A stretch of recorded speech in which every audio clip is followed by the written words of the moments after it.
Кремтөгөр Камчы Гөлбаевдин уюшкан кылмыштуу тобунун мүчөсү Алтуха аты менен таанымал болгон Алтынбек Ибраимов үй камагына чыгарылды. Бул тууралуу Бишкек шаардык 1-май райондук сотунан кабарлашты. Соттун 4-октябрындагы чечими менен Алтынбек Ибраимовго карата камакка алуу түрүндөгү жаза чарасы 26-октябрга чейин үй камагына чыгаруу чечимине алмаштырылды. Белгилей кетсек, бир күн мурда мыйзамдагы уруу Камчы Гөлбаевди кармоо боюнча атайын операция жүргүзүлүп, аны кармоо учурунда каза болгон. Президент Садыр Жапаров бүгүн 5-октябрда мугалимдерди жана билим берүү тутумунун кызматкерлерин кесиптик майрамы менен куттуктады. Жапаров мугалимдер бүт өмүрүн күч дараметин жаштарга талим-тарбия, терең билим берүүгө арнаган адамдар экендигин белгилеп, алардын педагогикалык чеберчилиги менен акыркы жылдары республикалык жана эл аралык олимпиадаларда байгелүү орундарга ээ болгон окуучулардын саны өсүп баратканын кошумчалады. Сүйүнүчтүү калар кыргызстандык жеңил атлет Сардана Тирофимова Азия оюндарында коло медаль тагынды.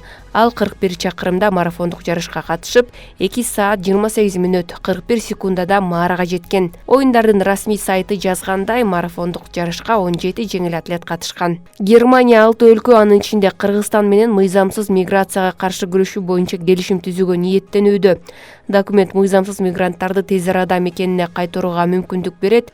Бул тууралуу чет элдик басылмалар жазып чыкты. Маалыматка караганда, азыр немис өкмөтү Кыргызстан, Өзбекстан, Грузия, Молдова, Кения жана Колумбия менен мыйзамсыз мигранттардын мекенине ыкчам кайтарууну караган миграциялык өнөктөштүк боюнча сүйлөшүүлөрдү жүргүзүп жатат. Өзбекстандын президенти Шавкат Мирзиёев менен Орусиянын президенти Владимир Путиндин чакыруусу менен 5-октябрда бул өлкөгө расмий сапары менен барды.